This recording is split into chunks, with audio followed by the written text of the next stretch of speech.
السلام عليكم ورحمة الله وبركاته. بسم الله والصلاة والسلام على رسول الله. اللهم صل وسلم وزد وبارك على سيدنا محمد النبي الأمين. اخواتي وحبايبي الكرام، من جد لقانا معاكم من قناة تربية الأرانب والطيور مع أبو نرمين. ما تنساش انزل تحت اشترك في القناة، سبسكرايب، فعل زر الجرس، ادعم الفيديو بلايك. حلقة النهاردة يا شباب حلقة مهمة جدا، هنتكلم عن سؤال أحد المتابعين عندي على القناة، وبخصوص التواء الرقبة أو مرض التواء الرقبة. أسبابه إيه يا أبو نرمين، وعلاجه إزاي، وأتصرف مع الحالة دي إزاي؟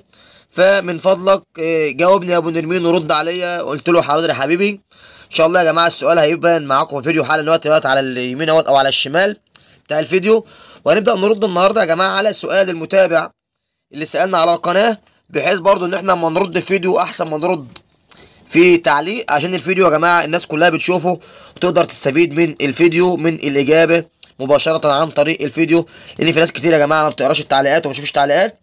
فأنت بقى لو أنت متابع القناة ما تستعجلش، اللي بتشوف الفيديو ما تستعجلش، عشان خاطر تعرف إيه أسباب التواء الرقبة وإيه العلاجات بتاعته وهل ممكن يتعالج أو لأ. فمن فضلك ما تستعجلش، تتابع معانا الفيديو معانا للآخر عشان خاطر تستفيد من الفيديو ان شاء الله النهارده، ولو جات عندك حاله زي تعرف تتصرف معاها ازاي. مبدئيا كده يا جماعه نتكلم عن التواء الرقبه. اسبابه في سببين يا جماعه لالتواء الرقبه، سببين لالتواء الرقبه. اول سبب تمام يا جماعه هو تسمغ الاذن الشديد. تسمغ الاذن الشديد يا جماعه يعمل التواء رقبه. يعني ايه يا ابو نرمين؟ يعني الارنب يا جماعه لما يجيله تسمغ في ودانه، التسمغ الناس اللي مش عارفه كلمه تسمغ، بتلاقي جوه الودن كده يا جماعه، مننا كده جوه الودن، قلب الودن من جوه، بتلاقي الودن ده مقفوله كده، قشر كلها قشر يا جماعه، وتحس ان ودن مجروحه ومتعوره وكل ودن مليانه قشر من جوه. تمام يا شباب؟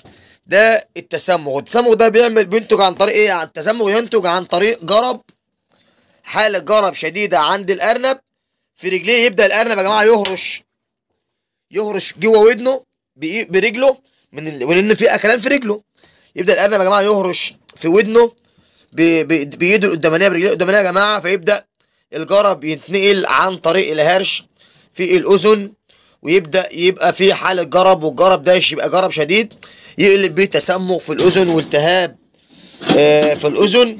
فطبعا يا جماعه الالتهاب ده بيمتد للاذن الوسطى، لان الودن يا جماعه بتقفل خالص، والودن بتعمل حاجه ماده كده تحس ان هي زي العجين، وبيمشي بكتيريا تمتد يا جماعه الاذن الوسطى. فالبكتيريا ديت لما بتمشي يا جماعه بتخش على الاذن الوسطى بتاعه الارنب، بتعمل التهاب، وبتعمل بكتيريا، بتكون بكتيريا اسمها بكتيريا الليستيريا. بكتيريا الليستيريا بتاثر على العصب بتاع المخ، بتعمل عدم اتزان في عند الارنب، فتلاقي الارنب رقبته بدات تتعوج على جنب، رقبته بدات تتعوج ايه على جنب. دي حاله من الحالات اللي هي اسبابها التواء الرقبه. طب في برضو حاله تانية اللي هي حاله التهاب القشره المخيه بتاعه المخ بتاع الارنب، فتعمل عدم اتزان عند الارنب، ويبدا الارنب يجيله التواء رقبه. طب الالتهابات دي بتيجي يعني عباره عن بكتيريا بتنشط في المكان. الارنب عنده بكتيريا ضاره وبكتيريا نافعه، فالبكتيريا النافعه يا جماعه بتنشط على عند الارنب بسبب بقى سوء تغذيه، سوء ان العلف مش مظبوط، ان الارنب العلف بتاع ما بتطهرش كويس، بكتيريا منتشره في المكان، جو المكان عندك مش مظبط، تبدا تنشط البكتيريا الضاره، فيبدا البكتيريا الليستيريا دي يا جماعه تعمل التهاب في القشره المخيه بتاعه المخ بتاع الارنب، فتبدا تعمل عدم اتزان عند الارنب. بدا يهز بدماغه كده، بدا يهز بدماغه، تمام. وتقول لما الارنب بيهز بدماغه كده، تلاقي الارنب تتعوج على جنب. هل ان الارنب هز بدماغه فهي التهاب في القشره المخيه، الارنب رقبته تتعوج كده وبدا يهز بدماغه، ما عادش عنده اتزان، تمام. وبدا ايه؟ الارنب رقبته تتعوج على جنب. في حالات ممكن تتعالج، بس الاغلب يا شباب في الحالات بتاعه التواء الرقبه مفيش حل غير الذبح. يعني الاغلب الحالات في التواء الرقبه يا شباب مفيش حل غير الذبح. ليه؟ لان خلاص الارنب وصل لحاله التواء الرقبه وعدم اتزان، بيكون علاجها صعب جدا جدا جدا. لو الموضوع زايد عن حد والتواء بيخلي الام تتقلب كده يا جماعه، تقلب شمال ويمين كده، تلاقي الام تتقلب على جنبها الشمال ويمين، الجهاد والجهاد. ماشي يا شباب؟ فدي في الحاله ديت مفيش حل غير الذبح. تذبح الام. هل ينفع يا ابو نريم تتاكل؟ ايوه تاكلها بس بترمي الراس. تاكل الارنب بس بترمي الراس. تمام يا شباب؟ تمام. حالة ان انا ممكن اعالج، يبقى انا ممكن اعالج الاول في حالة لو في تسمغ اذن شديد، ابدأ اعالج تسمغ الاذن.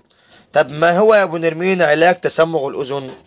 علاج تسمغ الاذن يا جماعة إن اكتر من طريقة. ممكن تجيب مية اكسجين وتحط بشري وتحط في قلب الودن يعني نص سنتي او سنتي على القشرة وشديد، تمسك القمع بتاع الودن كده يا جماعة. مثلا القمة ديت، ده مثلا افترض ان عندي تسمغ اذن، بقوم انا جاي ماسك كده يا شباب، بقفل العنق ده كده بايدي اهو زي ما انتم شايفين كده، بتكي كده، اضغط هنا كده، اقفل العنق ده كده، واقوم مفضي الاكسجين هنا كده يا جماعه على القشر اللي بقى قافل بتاعه من ورا، واسيب الام هتبدا تنفض بودنها زي ما انتم شايفين يا جماعه. الام بدات تنفض ودانها، هتبدا ان القشر ده يقع، والام تبدا ان شاء الله توقعه اهي على الارض. تمام. ده علاج برضو التسمغ عن طريق اكسجين. وفي برضو ممكن اعالج عن طريق الاكسوميسرين. اكسوميسرين 10% يا جماعه بتاع 5%، ده بشري. اكسوميسرين 5% بشري يا شباب. ماشي. ده بيعالج، ده برضه علاج الجرب والحساسيه والحك، حط في قلب الودان. طب في علاج تاني، ايوه ممكن اعالج ب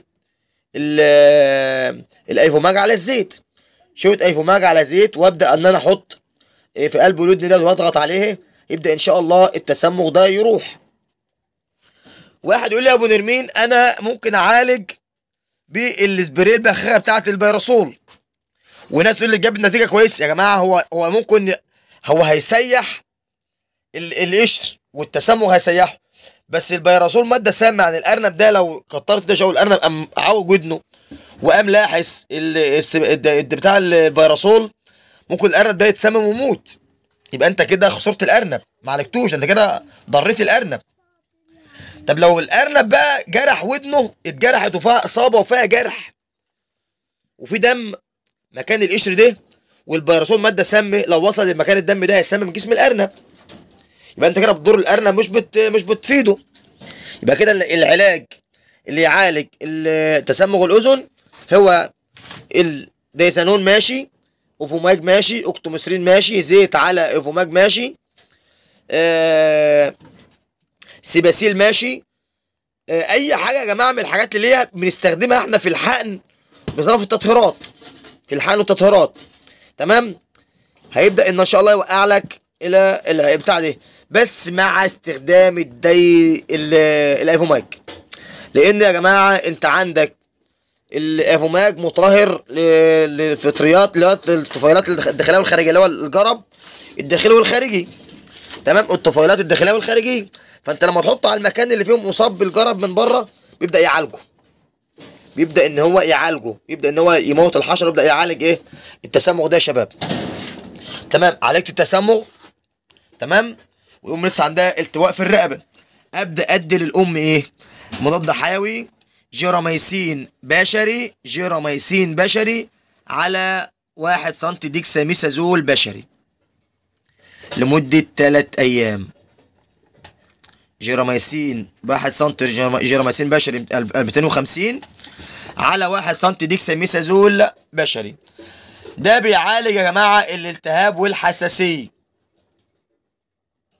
بيعالج الالتهابات والحساسيه. الجيراميسين على الديكساميثازول 1 سم ديكسا على 1 سم جيراميسين، يبقى 2 سم طبعا في سرنجه واحده، في سرنجه واحده، وبتحقن الام لمده 3 ايام، 3 ايام، وان شاء الله بتلاقي في نتيجه في حاله تسمغ الاذن اللي جاي ناتج عن التسمغ.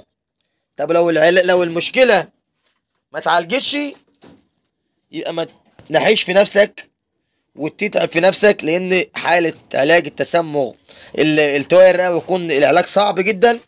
فاذبح الام دي، اذبح الام دي، مفيش حل غير كده، سواء كان ذكر او نتاء او اي ارنب، الحد لازما ان هو يندبح، مفيش حل غير كده.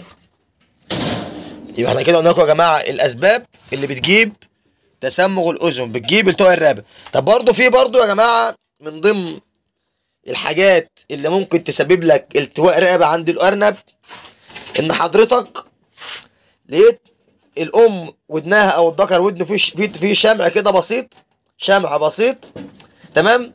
حضرتك قمت جايب بيراسول او قمت جايب دايزانول ومسقط 2 سم او 3 سم في قلب ودن الارنب من جوه، في قلب ودن الارنب من جوه. ما هو اصلا انت اللي انت شايفه اصلا مش تسمغ اذن، مش تسمغ، مش اصابه، مش جرب. اللي انت شفته ده شمع اللي هو الاصفر بتاع الودان، نسبه خفيفه جدا. حضرتك قمت جاي فكرت ان ده تسمغ، ما انت شفتش تسمغ بقى الحقيقه، او ما انتش عارف، تمام؟ او ما حدش حكى لك عليه او الكلام ده. انت حضرتك جاي من حاطط في قلب ودن الارنب 2 3 سم اوفوماج او داينزانول او سيباسيل او بيوتكس او اي حاجه من انواع العلاجات ديت يا شباب، وقمت سقطه في قلب ودن الارنب من جوه. بقت كارثه، بقت مشكله. ليه؟ انت كده اللي ضريت الارنب وجبت له التواء الرقبه، لان الماده ديت صعبه، نزلت في ودن الارنب، ملت ودن الارنب، دخلت جوه ودنه، عملت له التهاب في الاذن الوسطى، عملت التهاب في الاذن الوسطى.